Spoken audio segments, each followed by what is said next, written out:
Morning student.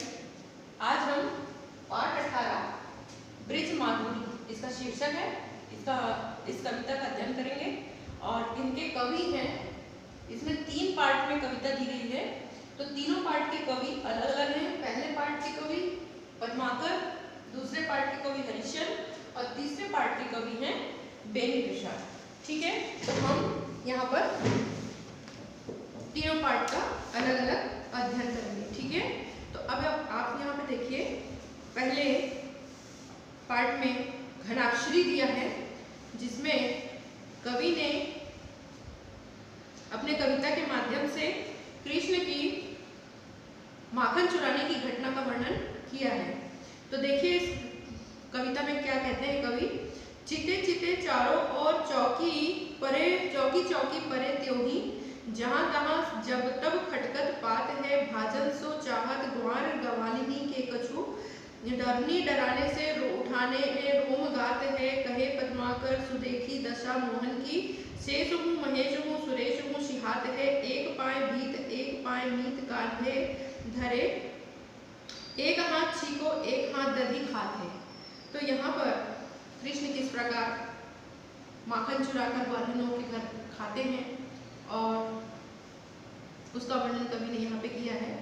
देखिए, कृष्ण चिते चिते चारों ओर चौकी चौकी परे त्योही, जहाँ तहाँ पर जब तक खटकत पात है। तो यहाँ पे कृष्ण अपने बाल सखाओं के साथ में एक ग्वालिन के घर जाते हैं और वहाँ दही चुराने का कार्य करते हैं। तो जब वे दही चुराने की कोशिश करते हैं तो बड़ी ही सावधानी से चोरी करते हैं, कहीं कोई देख ना ले। जैसे ही कोई कहीं से आहट सुनाई देती है, एकदम से डर जाते हैं, चौंक के इधर उधर देखने लगते हैं। कहीं से थोड़ा कहीं पत्ता भी खटकता है तो एकदम चौंक कर इधर उधर डर के मारे देखने लगते हैं कि कहीं कोई हमें देख ना ले। ठीक है, भाजन सो चाहत गंवार ग्वालिनी के कछु, डरने डराने से रोम गाते। अब यहाँ पर जब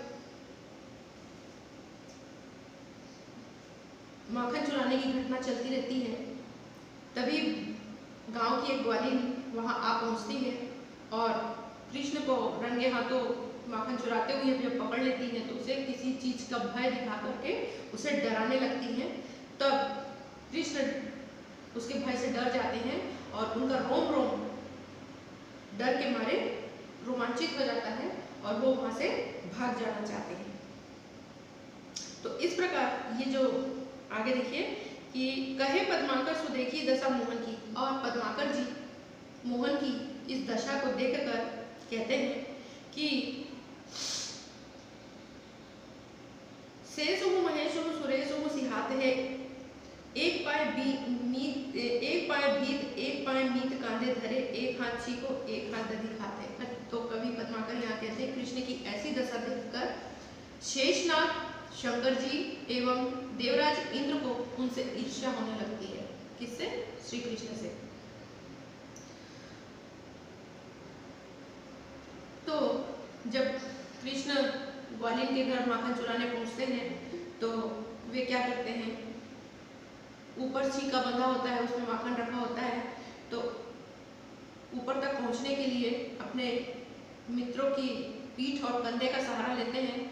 तो एक पैर भीत मतलब दीवार पर रखते हैं, एक पैर मीत मतलब मित्र के कंधे पर रखते हैं और फिर हाथ से उस छीके को पकड़ करके दही खाते और मतलब वहां तक पहुंच जाते हैं। तो इस प्रकार दही निकाल निकाल करके वे खाने लगते हैं। उनकी इसी बाल लीला को देख करके इंद्र और श्री कृष्ण को ईर्ष्या होने लगती है। ऐसा पद्माकर कवि इस कविता में बताते हैं। ठीक है, आगे सेकंड पार्ट देखिए, जो कि जिसके कवि हैं कवि पद्माकर। पंकज कोश में भृंग फसियो करतो, अपने मन यो मनसूबा, होइगो प्रात वेंगे दिवाकर, जाऊंगो धाम पराग लिखूबा, बेनी सो बीच ही और नई भई नहीं काल को ध्यान न जान अजूबा, आए गयन चबाए लियो रहीगो मन ही मन यो मनसूबा। तो यहाँ पद्माकर जी ने बेनी प्रसाद जी ने इस पार्ट के कवि हैं बेनी प्रसाद जी। और इसमें कवि बेनी प्रसाद जी ने एक भौरे का वर्णन किया है कि जब भौरा एक फूल के अंदर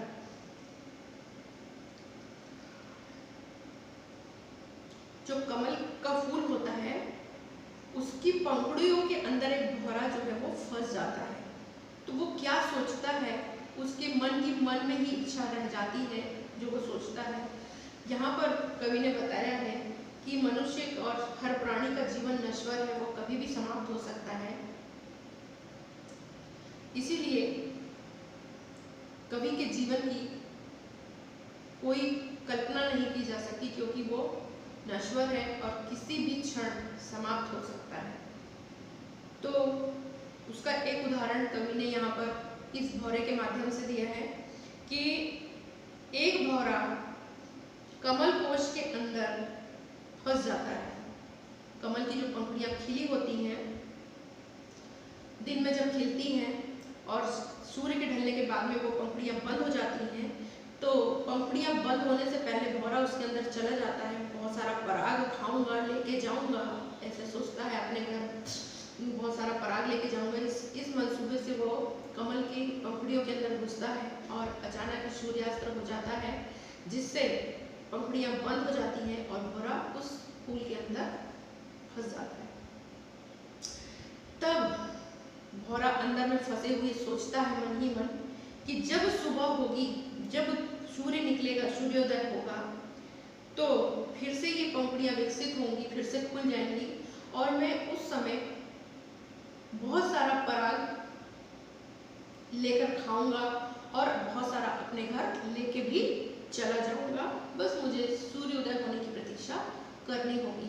ये सोच के वह मन ही मन बड़ा खुश होता है और उसको अपनी मृत्यु का भी एहसास नहीं होता है क्योंकि वो आने वाले भविष्य की कल्पना करता है।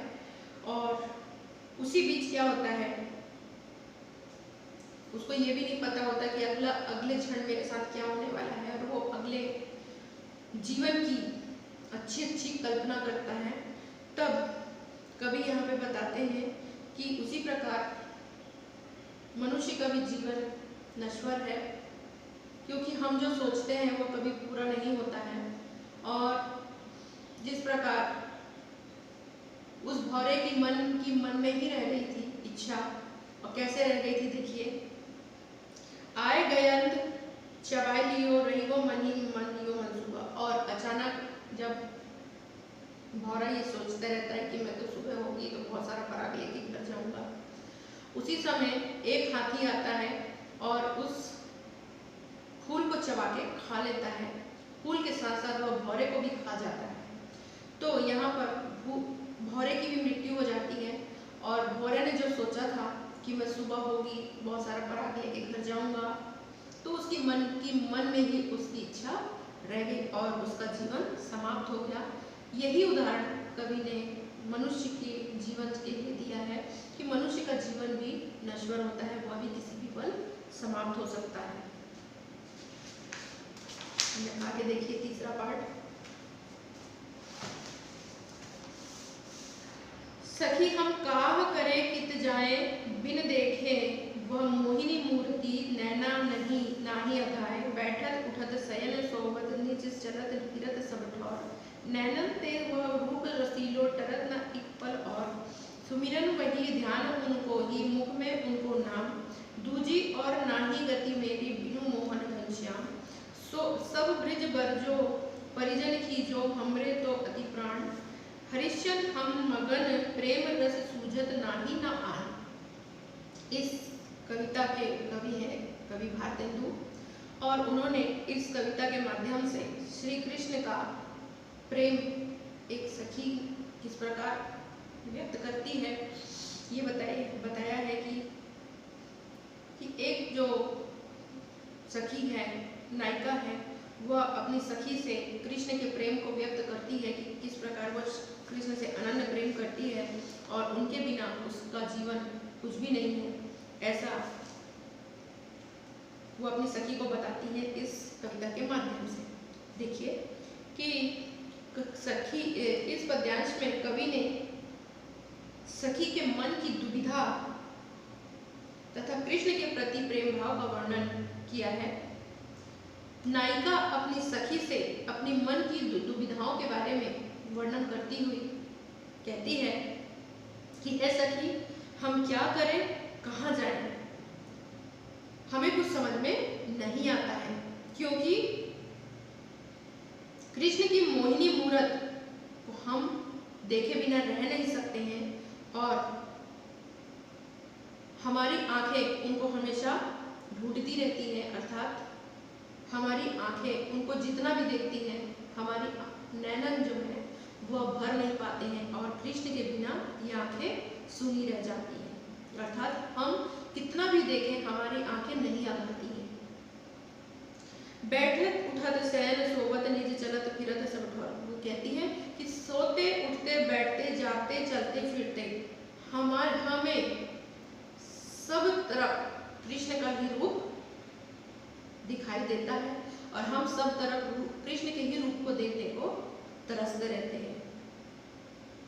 नैनन ते वह रूप रसीलो डरत न एक पल और, कहती है कि एक पल के लिए भी हमारे जो नेत्र हैं वह कृष्ण के ध्यान से हटते नहीं है। सुमिरन वही ध्यान उनको ही मुख में उनको नाम, कहती है कि हम निरंतर उनका सुमिरन करते रहते हैं कृष्ण का, और हमारी जुबान पर भी कृष्ण का ही नाम हमेशा रहता है। दूजी और नहीं गति मेरी बिनु मोहन घनश्याम, बोलती है कि कृष्ण के बिना मेरी कोई और गति नहीं हो सकती है, क्योंकि कृष्ण ही मेरे लिए सब कुछ है।